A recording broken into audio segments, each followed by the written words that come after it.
안녕하세요. 반갑습니다.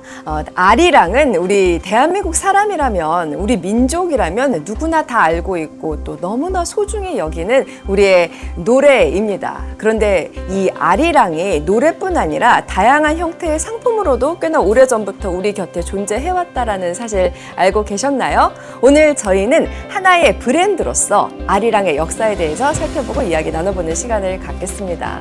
두 분께서는 어떠실지 모르겠어요. 저는 사실 아리랑을 노래를 제외하고 생각했을 때 영어로 방송하는 채널인 아리랑 TV 생각나고 또 아리랑 위성 이 정도 기억이 나거든요. 여기서 나이가 드러나네요. 물론 저도 아리랑 TV랑 위성도 알지만 네. 누가 갑자기 돌발 질문으로 아리랑 하면 뭐가 생각나냐? 그러면 아리랑 노래밖에 생각이 안 날 것 같아요. 아라리가 났네. 어르신 같은 느낌이었어요. 어허 이런.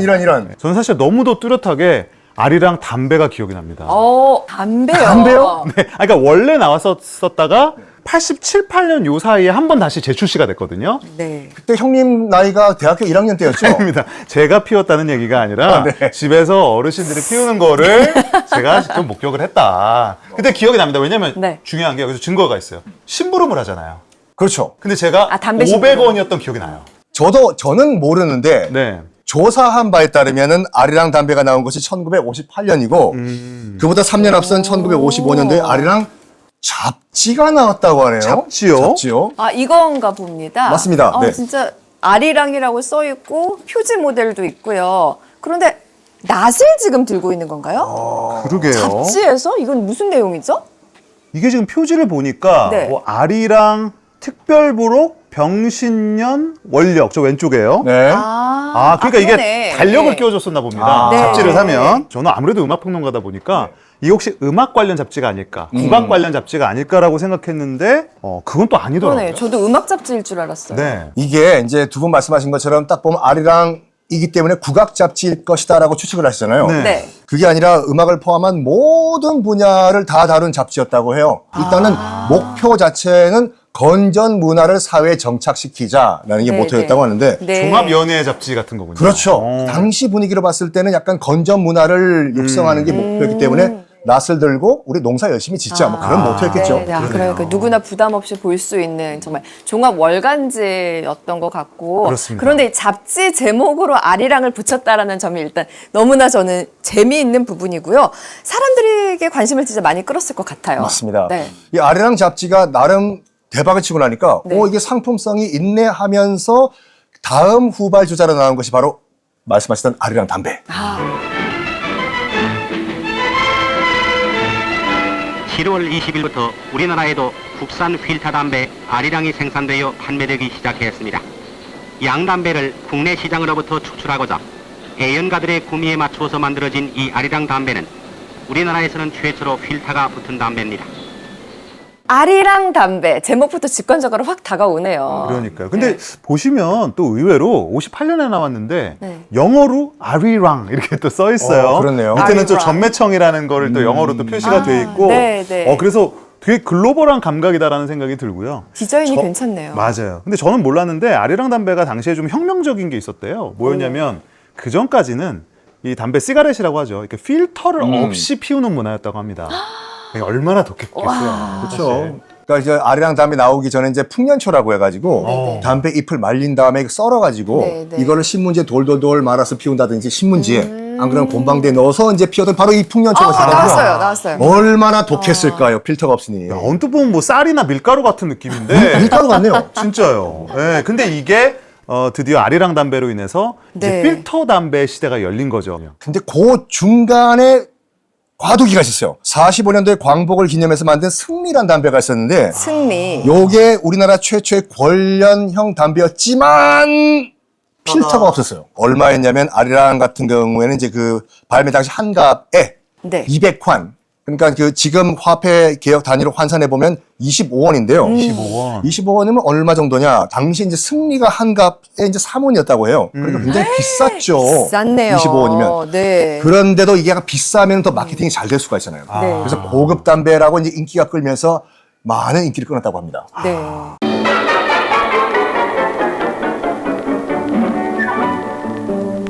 전매청에서는 애연가들에게 인기 높은 아리랑 담배를 충분히 공급하기 위해 필터 권상기 6대와 그 밖의 부속 기계를 미국에서 도입해서 대구 공장에 신설했습니다. 이 필터 권상기는 한 대 1분당 1,300본의 담배를 생산할 수 있는데 앞으로 종전에 300원 넘는 985만 갑을 전국에 공급할 수 있게 된 것입니다. 그리고 이번 담배값을 올리게 된 것은 경제개발 5개년 계획은 물론 난민 구제 등의 복지 사업에 쓸 돈을 마련하자는 것으로 애연가 여러분의 깊은 이해와 적극적인 협조를 바라고 있는 것입니다.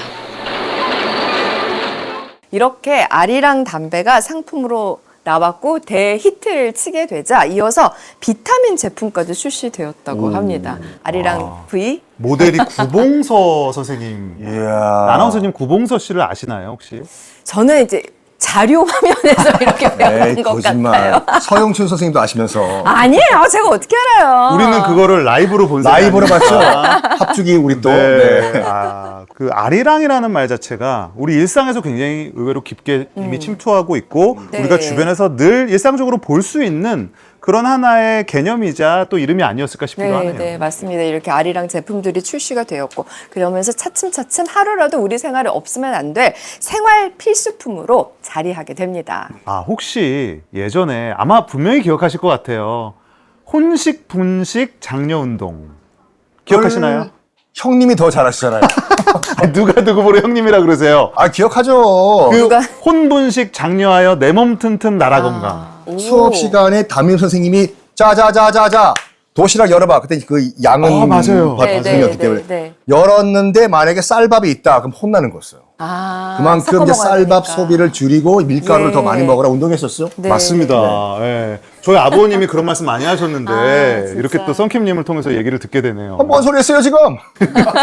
학교 앞 분식집 빵집 야 추억. 그것도 혼분식 정책 일환이었어요. 그렇죠. 빵집. 맞아요. 빵집도. 네. 지금 그 말씀드린 라면이라든지 빵이라든지 주 원료가 이제 밀가루잖아요. 네. 근데 그 당시에 분식의 원재료인 아리랑 밀가루가 네. 있었습니다. 아리랑 밀가루. 네, 보시면 알겠지만 그리고 예. 아리랑 고무신도 있었고요. 오. 네, 아리랑 색연필도 있었어요. 와, 그러니까 저걸로 예전에 성킴님 그림 많이 그리셨었잖아요. 많이 그렸죠. 그 얘기 다 밝히겠습니다. 진짜 많이 그렸습니다. 진짜. 네. 아리랑이 생필품으로 곁에 존재했었던 그런 시대였네요. 그리고 아리랑 모사가 있었어요. 모사. 모사요. 그게 또 뭐예요? 면직물이요. 아. 이제 그래서 이 아리랑 모사가 이제 우리나라에서 생산해서 이제 완제품인 스웨터까지 해외로 수출하는 아주 중요한 또 재료가 되기도 했고요. 네. 한마디로 아리랑이라는 브랜드가 이제 해외에까지 알려지게 된 시작이 된 거죠. 스웨덴의 베를스트롬 순회대사는 우리 정부의 무역관계 실무자들과 통상회담을 가졌습니다. 그 결과 한섬 무역협정이 체결돼서 우리나라는 800만 달러의 면적물과 스웨터를 스웨덴에 수출하게 되었습니다. 특히 우리나라 스웨터 업계는 즐거운 비명을 올리고 있는데 아리랑 모사를 생산하는 동광 기업의 경우를 보면은 수출품 생산에만도 힘이 겨워 아예 국내 판매는 생각조차도 못하고 있는 실정입니다.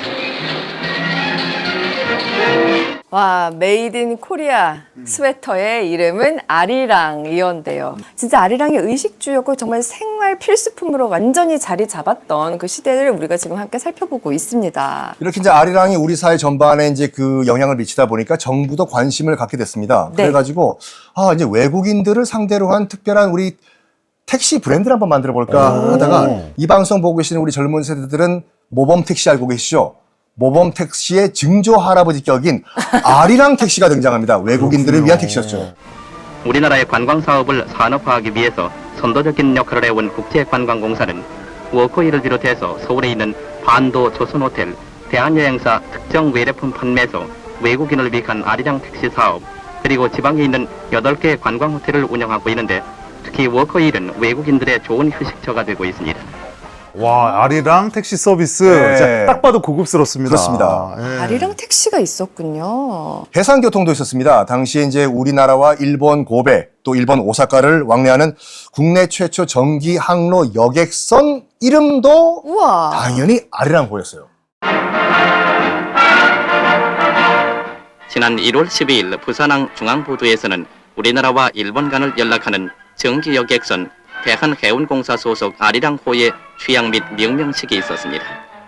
우리나라 여객선으로서는 처음으로 국제항로에 전기 취향하게 된 900톤급인 이 아리랑호는 여객 284명을 태울 수 있는데 정기적으로 매주 일요일에 부산항을 출항해서 일본의 고베, 오사카의 항로를 돌아 금요일에 귀향하게 되는데 앞으로 우리나라와 일본을 왕래하는 여행자들에게 많은 편의를 제공하게 될 것입니다.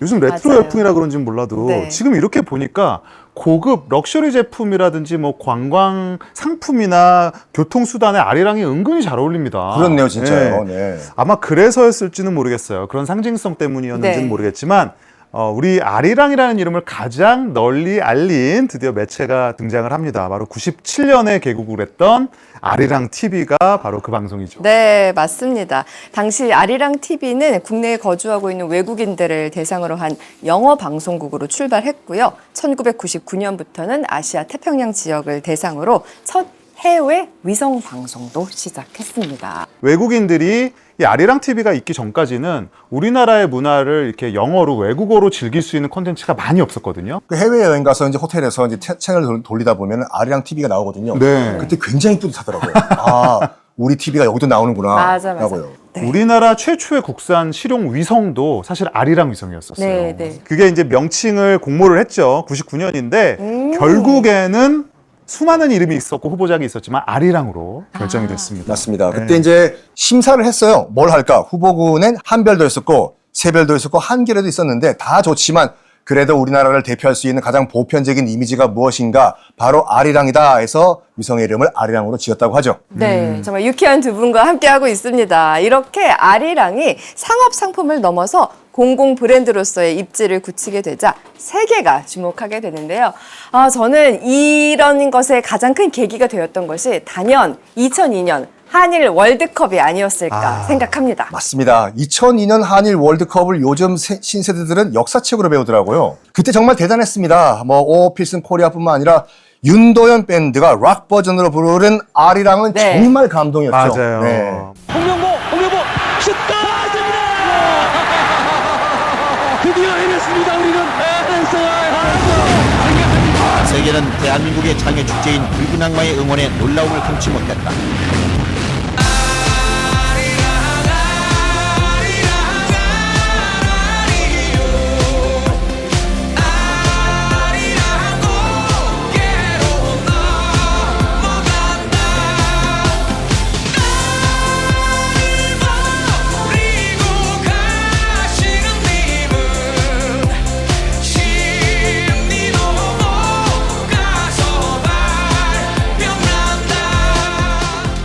저 때는 저도 있었어요. 대학생이어가지고 시청회랑 광화문 가서 응원 많이 했었어요. 특히 이제 윤도현 씨가 불렀던 아리랑이라는 노래를 통해서 락 버전이죠. 네. 통해서 아리랑이라는 노래의 어떤 힘, 네. 감동을 또 새삼스럽게 느껴봤고 네. 저는 이게 기운이라는 게 있다고 보거든요. 네. 그 노래 아리랑이 주는 그 아리랑 스피릿이 우리나라 4강 진출에 충분히 도움이 되지 않았을까? 어떤 원동력이 되지 않았을까 싶어요. 그렇죠. 이 2002 한일 월드컵을 계기로 해서 한국인이라는 것이 굉장히 자랑스럽구나라는 것을 우리가 느끼게 됐었습니까? 네. 이 아리랑이 우리 민족을 하나로 통합시키는 그런 매개체가 됐었는데 사실 네. 뭐 2000년도 같은 경우에는 새천년 한민족 해맞이 축전에 민족 화합을 위해서 아리랑을 불렀었고 그 이전에 또 있었습니다.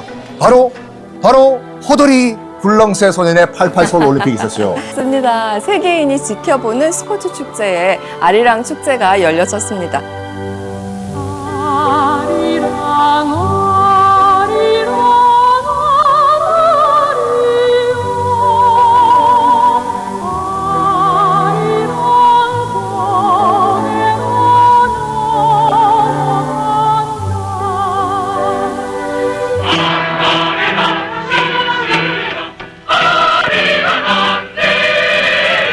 민족의 노래 아리랑 축제가 서울올림픽공원 88마당에서 벌어졌습니다.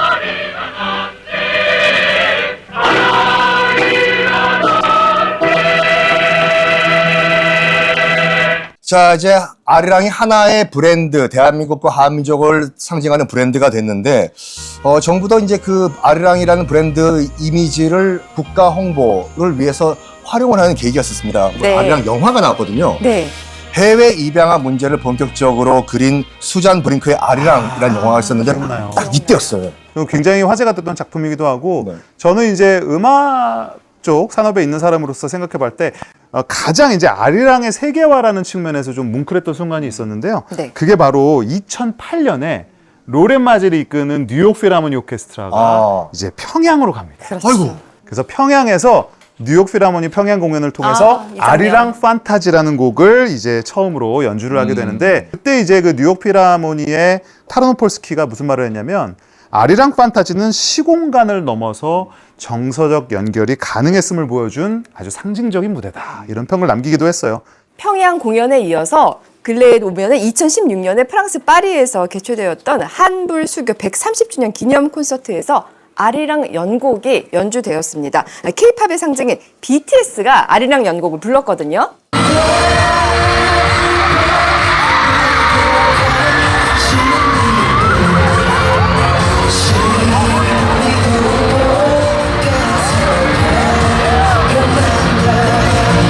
민족의 어떻게 보면 상징이기도 하지만 옛날의 이미지를 갖고 있던 아리랑을 지금 현재 프레젠트로 끌어온 것이 그렇죠. BTS죠. 그렇죠. 아주. 근데 지금 연도를 한번 보세요. 저게 지금 2016년이에요. 오. 2016년이면 우리가 아는 월드스타 BTS가 탄생하기도 전입니다. 전입니다. 근데 맞습니다. 사실 이제 우리 K-팝이라고 하는 것이 초창기부터 어떤 세계적인 어떤 상품을 만들기 위해서 의도적으로 우리 것을 좀 숨기고 어떤 민족적인 국가적인 정체성을 오히려 숨기는 방식으로 성공해 왔었거든요. 그렇죠, 그렇죠. 네. 근데 BTS가 그런 점에서 굉장히 달랐던 거예요. BTS 노래 중에는 뭐 지역 사투리를 활용한 노래도 있고요. 이렇게 이제 아리랑 연곡 같은 노래를 부르면서 K-팝에 대한 어떤 부정적인 어떤 편견들, 선입견들이 많이 없어지게 되죠. 네. 아마 그런 점에 있어서 외신들이 뭐 21세기의 비틀즈다라는 찬사를 하는 게 아닐까라는 생각도 합니다. 이렇게 해서 지금까지 우리 생활에는 없어서는 안 될 필수품으로서 또 첨단 미래 기술의 상징으로서 대한민국을 대표하는 이미지이자 글로벌 문화의 아이콘으로서의 아리랑의 역사를 쭉 살펴보았습니다. 저는 너무나 뿌듯하고 자랑스럽고 또 두 분의 설명을 들을 수 있어서 유쾌했었는데 어떠셨어요? 정말 재밌었습니다. 아리랑이라는 것이 이제 과거에만 존재했던 것이 아니라 과거를 넘어서 현재를 거쳐가지고 미래로 나가는, 어떻게 보면 우리 민족이 가야 할 길을 보여주는 어떻게 보면 매개체가 아닌가라고 생각하고, 머지않아서 이제 우리 것을 넘어서 전 세계인들이 보편적으로 즐길 수 있는 그런 가치가 되지 않을까 한번 네. 기대를 해보겠습니다. 네. 저는 제가 봤던 가능성은 그런 거였어요. 우리가 마지막에 BTS 얘기 때도 했지만 아리랑이라고 하는 것이 정말 이렇게 세대를 초월한 하나의 우리의 어떤 상징, 우리의 어떤 아이덴티티가 됐다는 점, 그리고 그것이 과거의 유산이 아니라 앞으로도 우리가 계속 갖고 나가면서 우리의 트레이드 마크로서, 우리의 정체성으로서 앞으로도 현대적으로 만들어갈 수 있겠구나라는 네. 기대감을 가지게 됐던 시간이었습니다. 네. 정말 공감합니다. 네. 아리랑을 민요의 틀에 가둬두어서는 안 되겠구나라는 생각을 했고요. 무엇보다도 정말 글로벌 시대에 맞춰서 진화하고 있는 아리랑 아니겠습니까? 우리만의 아리랑이 아니라 전 세계와 함께 나눌 수 있고 공유할 수 있는 그런 아리랑입니다. 이런 자랑스러운 아리랑의 역사를 국가기록원과 다양한 아리랑 아카이브가 소장하고 있구나라는 그런 소중한 사실을 알게 된 아주 귀한 시간 오늘 함께 봤습니다. 자랑스러운 마음으로 이 시간 마무리해 보겠습니다. 고맙습니다. 네, 감사합니다.